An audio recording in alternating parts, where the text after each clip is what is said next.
हाँ जी बेटा, ये अपना जिहड़ा हैगा 18 फरवरी का लैक्चर हैगा जिस दे विच ਆਪਾਂ अर्थमैटिक मीन दी नैक्सट सीरीज़ कंटिन्यू सीरीज़ दे विच गल करांगे। लास्ट आपां इंडिविजुअल सीरीज़ ते डिस्क्रीट सीरीज़ दोनों कर चुके हैं। दोनों दे विच तीन मैथड तीनों मैथड्स दे नाल तुहानूं दस्सिया सीगा डायरैक्ट शॉर्टकट मैथड ते स्टैप डिवीजन मैथड नाल किस तरह यूज़ करना है। नैक्सट अपने को आ जाती है कंटिन्यू सीरीज़। ठीक है, देखो बेटा ज़्यादा फर्क नहीं हैगा, जो थोड़ा जा समझ के करोगे तो ईजिली फार्मूलाज समझ आ जाएंगे। इक्को तरह के फार्मूलाज है, जस्ट अकॉर्डिंग टू सीरीज़ थोड़ा जा मोल्ड किया गया है। ओके, तो फस्ट अपने को जिहड़ा हैगा ਇਹਦੇ ਵਿੱਚ कंटिन्यू सीरीज़ ਤੁਹਾਨੂੰ ਦੱਸੀ ਹੋਈ ਹੈ किस तरह की सीरीज़ ਹੁੰਦੀ है जिस ਦੇ ਵਿੱਚ ਇਸ ਤਰ੍ਹਾਂ ਆਪਾਂ ਨੂੰ ਇੰਟਰਵਲਸ ਦੇ ਵਿੱਚ ਡਾਟਾ ਦਿੱਤਾ ਹੁੰਦਾ ਹੈ। ਕਲੀਅਰ, कंटिन्यू सीरीज़ ਦੇ ਵਿੱਚ ਆਪਾਂ ਨੂੰ ਇੰਟਰਵਲਸ ਦੇ ਵਿੱਚ ਡਾਟਾ ਗਿਵਨ ਹੁੰਦਾ ਹੈ ਤਾਂ ਇਹਨੂੰ ਆਪਾਂ ਨੇ ਕਿਸ ਤਰ੍ਹਾਂ ਸੋਲਵ ਕਰਨਾ ਹੁੰਦਾ। ਇੰਟਰਵਲਸ 'ਚ ਡਾਟਾ ਗਿਵਨ ਹੋਏਗਾ ਨਾਲ ਫ੍ਰੀਕੁਐਂਸੀ ਗਿਵਨ ਹੋਏਗੀ, ਤਾਂ ਜਦੋਂ ਇਹਨੂੰ ਆਪਾਂ ਡਾਇਰੈਕਟ ਮੈਥਡ ਦੇ ਥਰੂ ਸੋਲਵ ਕਰਾਂਗੇ ਮੀਨ ਨੂੰ, ਤਾਂ ਸਭ ਤੋਂ ਪਹਿਲਾਂ ਇਹਦੇ ਵਿੱਚ ਆਪਾਂ ਐਮ ਦੀ ਵੈਲਿਊ ਫਾइंड आउट ਕਰਾਂਗੇ। ਐਮ ਕੀ ਹੈ ਆਪਣੇ ਕੋਲੇ ਮਿਡ ਵੈਲਿਊਜ਼ ਆਫ ਕਲਾਸ ਇੰਟਰਵਲਸ। ਜਿਹੜੇ ਆਪਾਂ ਨੂੰ ਆਹ ਕਲਾਸ ਇੰਟਰਵਲਸ ਗਿਵਨ ਹੈਗੇ ਇਹਨਾਂ ਦੀ ਮਿਡ ਵੈਲਿਊ ਜਿਹੜੀ ਹੁੰਦੀ ਹੈ ਦੈਟ ਇਜ਼ ਦਾ ਐਮ। ਉਹ ਆਪਣੇ ਕੋਲੇ ਕੀ ਹੁੰਦੀ ਹੈ ਐਮ, ਤੇ ਇਹਦਾ ਫਾਰਮੂਲਾ ਫ੍ਰੀਕੁਐਂਸੀ ਆਪਾਂ ਨੂੰ ਗਿਵਨ ਹੁੰਦੀ ਹੈ। ਫਾਰਮੂਲਾ ਕੀ ਹੁੰਦਾ sigma F M upon N. ठीक है, ये फार्मूला तुसी याद करना है। फ्रीकुएंसी नू मिड वैल्यू नाल मल्टीप्लाई कर देना है तो उहनू ऐड करना है, तो नीचे एन का मतलब होंगे फ्रीकुएंसी का सम करना है तुसी। ठीक है, इनू आप एग्जाम्पल के थ्रू समझते हैं। जिमें कि तुसी अर्थमैटिक मीन पता करना है, तुहानू क्लास इंटरवल्स गिवन है, इनू तुसी एक्स लिख लो। ठीक है, जो भी क्लास इंटरवल्स गिवन है इनू आपां ने एक्स लिख लिया, फ्रीकुएंसी नू एफ लिख लिया, इहदा नीचे आपां ने सम कर लिया, ये एन ते सिग्मा एफ दोनों है। उस तो बाद आपां ने मिड वैल्यू फाइंड आउट करनी। देखो मिड वैल्यू किस तरह फाइंड आउट करनी है ये तुसी याद रखना है। मिड वैल्यू फाइंड आउट करने का तरीका है lower limit plus upper limit. ठीक है, lower limit plus upper limit बटा 2। क्लीयर, इन्होंने दोनों सम किया 5 + 3 8, 8 बटा 2 4, कितनी वैल्यू आ गई 4 लिख। क्लीयर बेटा, मिड वैल्यू कितनी आ गई अपने को, इनू स्मॉल एम नाल डिनोट करना है। मिड वैल्यू कितनी आ गई इस इंटरवल की 4। अगली कढोगे तुसी 5 + 7 12। ठीक है, 5 + 12 कितना 7 कितना होंगे 12, 12 बटा 2 उन्होंने की करना 2 नाल डिवाइड कर देना, कितना आ गया 6। 7 + 9 करोगे 16 बटा 2 बटे 2 करोगे 8 आ गई वैल्यू। उस तो बाद तुहानू आपे ही पता चलता जाएगा कि 2 के गैप के उत्ते जिहड़ी हैगी तुहाडियां मिड वैल्यूज़ चल रही है। तुसीं उस तरीके नाल भी लिख सकते हो। जे lower limit plus upper limit करके उन्होंने 2 नाल डिवाइड करके भी तुसीं इहदी वैल्यू फाइंड आउट कर सकते हो। क्लीयर, तो ये जिहड़ी हैगी तुहाडी मिड वैल्यू आ गई। उस तो बाद तुसीं करना फ्रीकुएंसी नू मिड वैल्यू नाल मल्टीप्लाई करना, एफ एम फाइंड आउट करना आपां ने। फार्मूले च आपां नू एफ एम चाहिए, तो एफ एम वास्ते फ्रीकुएंसी नू मिड वैल्यू नाल मल्टीप्लाई कर दो। 10 × 4 40, 30 × 60 180, 20 × 8 160, 40 × 100 40 × 10 400। फिर इन्होंने सारिਆਂ ਨੂੰ ਆਪਾਂ ਨੇ प्लस कर देना है। ਤੁਹਾਨੂੰ ਦੱਸਿਆ ਤੁਸੀਂ ਸਿੰਪਲ कैलकुलेटर ਜਿਹੜਾ ਹੈਗਾ ਤੁਸੀਂ ਇਹਨਾਂ सम्स ਨੂੰ सॉल्व ਕਰਨ ਵਾਸਤੇ यूज़ कर सकते हो। ये अपने को सिग्मा एफ एम की वैल्यू आ जाएगी 780, तो नीचे एन की वैल्यू आपने लिख दी 100, तो 7.8 जो तुहाडा अर्थमैटिक मीन आ जाएगा।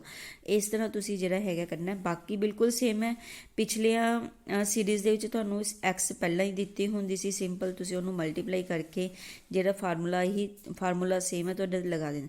ਇਹਦੇ ਵਿੱਚ ਤੁਹਾਨੂੰ जस्ट मिड वैल्यू पहला कढ़नी पेगी, फिर तुसी जिहड़ी हैगी है फार्मूला अप्लाई कर सकते हो। नैक्सट सैकेंड मैथड हैगा शॉर्टकट मैथड।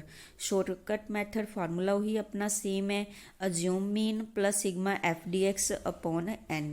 पहला अज्यूम मीन कढोगे, फिर डी एक्स कढोगे, उन्होंने एफ नाल मल्टीप्लाई करके एन ते डिवाइड कर दोगे। हुण इहदे विच डी एक्स किहदे इक्वल होएगा, पहला तुसी एक्स माइनस ए करदे सी क्योंकि एक्स गिवन हुंदा सी। हुण इहदे विच आपां उवें मिड वैल्यू कढांगे, मिड वैल्यू चों ए नूं माइनस करांगे। ओके, एग्जाम्पल देखो, एग्जाम्पल दे विच हुण जिवें देखो तुहानूं आह सीरीज़ कंटिन्यू सीरीज़ गिवन है, फ्रीकुएंसी गिवन है, तुसीं मिड वैल्यू कढ लैना है। ठीक है, मिड वैल्यू तुसीं उसे तरीके नाल ही कढना है जिवें आपां पहिलां कढदे आए हैगे। ठीक है, मिड पहला तुहानूं हुणे दस्सिआ लास्ट सम दे विच lower limit plus upper limit. ठीक है, lower limit plus upper limit तुसीं जदों करोगे 104 हो जाएगा, उन्होंने 2 नाल डिवाइड किया 52 वैल्यू आ गई। फिर lower limit plus upper limit बटा 2 उन्होंने डिवाइड करोगे 57। फिर इनू दोनों नू प्लस करके 2 ते डिवाइड कर दो 62। क्लीयर, इस तरह जिहड़ा हैगा तुहाडे कोले 5 दे डिफरेंस ते जिहड़ियां मिड वैल्यूज़ ये चली जाणगियां। उस तो बाद तुसीं की करना dx की वैल्यू कढनी है। dx की वैल्यू वास्ते मिड वैल्यू तो पता है, तुसीं ए अज्यूम मीन लैना। अज्यूम मीन जिवें पहला x चो लैंदे सीगे, हुण तुसीं मिड वैल्यू दे विचों किसी भी मिड टर्म नूं तुसीं अज्यूम लै लो। सौखा तरीका की है, काउंट कीते कितनियां टर्म्स है 1 2 3 4 5 6 7 8 है, तो मिड दे विच उपर भी 4 छड्डतियां, उपर भी 4 है, नीचे भी 4 है, तो बचालड़ियाँ जिहड़ियां 2 टर्म्स है इन्होंने दोनों चो तुसीं कोई भी मिड वैल्यू चूज़ कर सकते। 67 भी कर सकते हो, 72 भी कर सकते हो, कोई प्रॉब्लम नहीं बेटा, मिड वैल्यू ही लैनी है तुसीं जस्ट। तो ए इज इक्वल टू जिवें इन्होंने 67 ले लिया, तो आप dx जिहड़ा हैगा that is equal to m minus A आपां ने फाइंड आउट कर लिया। आ वाली मिड वैल्यू चो ए नूं माइनस किया, 52 माइनस 67 माइनस 15 आ जाएगा, 57 minus 67 minus 10, 62 minus 67 minus 5, 72 minus 67 5। इस तरह जिहड़ा हैगा तुहाडे कोले मिड वैल्यूज़ dx की वैल्यू आ जाएगी। ये बेटा इन्हों ने जिहड़ा हैगा अपना थर्ड मैथड स्टैप डिवीजन नाल कढ़िया होया है। तो आप जे इत्थे ही इहनूं सॉल्व करिए अपना फार्मूला लगा के, इहदा तुसीं की करना सम कर लेना, तो तुहाडे कोले सिग्मा dx की वैल्यू आ जाएगी। ठीक है, सिग्मा dx की वैल्यू आ जाएगी। इनू तुसीं की करना है फिर फ्रीकुएंसी नाल मल्टीप्लाई, क्योंकि अपने कोले फार्मूला की हुंदा है एफ dx, अपने कोले फार्मूला की है सिग्मा एफ dx। इनू फ्रीकुएंसी नाल मल्टीप्लाई करना, आ फ्रीकुएंसी है, इनू फ्रीकुएंसी नाल मल्टीप्लाई करके उन्होंने सम कर लेना है, तो वटे च एन लगा देना है, तो ये अपना जिहड़ा है उन्होंने प्लस करना है। कैलकुलेशन अपनी सेम रहेगी। तो नैक्सट जिहड़ा स्टैप डिवीजन मैथड है वह भी सेम फार्मूला अपना सेम है, A plus sigma F D dash X upon N into C, उही अपने कॉमन फैक्टर एक लै लेना है। जिमें कि अपने आह डी एक्स कढ़िया गया, इनू किसी भी कॉमन फैक्टर नाल, कॉमन फैक्टर केड़ा जिस टेबल ते कि सारे डिवाइड हो जाए, जिमें कि 5 के टेबल ते सारिया टर्म्स डिवाइड हो रही हैं, तो आप सी इक्वल टू 5 जिहड़ा कॉमन फैक्टर लै लवांगे। 5 ते इनू डिवाइड कर देवांगे, 15 नू 5 ते किता -3, 10 नू किता -2, -1 0 1 2 3 4। ठीक है, ये डी डैश एक्स की वैल्यू बन जाएगी। फिर इनू तुसीं की कीता एफ नाल मल्टीप्लाई कर दोगे, क्योंकि देखो आज सिंपल जे टर्म्स इन्हों मल्टीप्लाई करना बहुत ईजी है, तां करके आप स्टैप डिवीजन मैथड यूज़ कर लैंदे आ। थोड़ा लंबा जरूर हो जाता है, पर मल्टीप्लाई करनी बहुत ईजी हो जाती है, बजाय कि जिमें तुसीं देखो इन्हों मल्टीप्लाई करोगे थोड़ी लंबी कैलकुलेशन होएगी, इन्हों तुसीं मल्टीप्लाई करोगे तो simply mind they which he multiply करके तुसीं इन्हों लिख सकते होंगे। मल्टीप्लाई कर दिता, फिर इन्हों प्लस कर लेना, 33 की वैल्यू आ जाएगी, 33 वैल्यू आ जाएगी sigma F D dash x की वटे एन तुहाडे कोले 100 है, इंटू सी कॉमन फैक्टर 5 है, ए की वैल्यू 67, सारिया वैल्यूज़ पुट करके तुसीं इहनूं कैलकुलेट कर लेना। क्लीयर बेटा, ईजी है। तुसीं इस तरीके नाल जिहड़ा हैगा तीनों मैथड जिहड़े है कंटिन्यू सीरीज़ दे इन्हों यूज़ करना है। अगे जिवें आह तुहानूं सम दिते होए हैगे changing compute the arithmetic average, ये भी फाइंड आउट करनी है। If the changes in the prices of security in a certain stock exchange are as follow, आपां ये दित्तियां हुई हैं जस्ट। तो तुसी जस्ट कुछ नहीं करना है बेटा, स्टेटमेंट देख के घबराना नहीं है, तुहानूं फ्रीकुएंसी दित्ती हुई है, तुसी इहदे विचों मिड वैल्यू ही कढ़नी हैगी, होर कुछ भी नहीं करना है। तुहानूं जो भी डाटा है एक्स गिवन है, तुसी इहदी की करनी फ्रीकुएंसी उसी तरह यूज़ करनी, इहदी मिड वैल्यू कर लैनी है। इहदे विच की है देखो 10 तो लैके 12 तक आपां लै लांगे, क्योंकि देखो 2 का डिफरेंस आपां नूं सब दे विच पता चल रहा।